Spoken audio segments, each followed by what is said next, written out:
नमस्ते दोस्तों, राधे राधे। मैं एक बेटी का विवाह का गीत गा रही हूँ। पसंद है तो लाइक कीजिएगा, सब्सक्राइब कीजिएगा।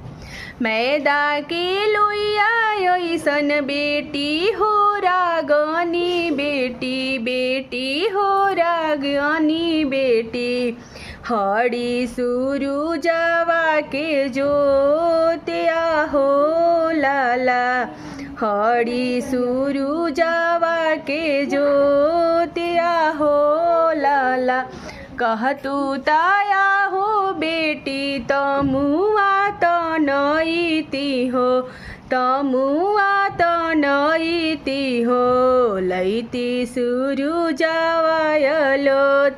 आहो लाला।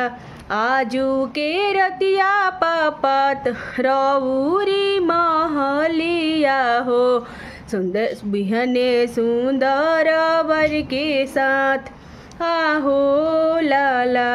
काहे लागी पापा हो तमुआ तनई बहो, लैब सूरुजवायलो त्या हो भैया।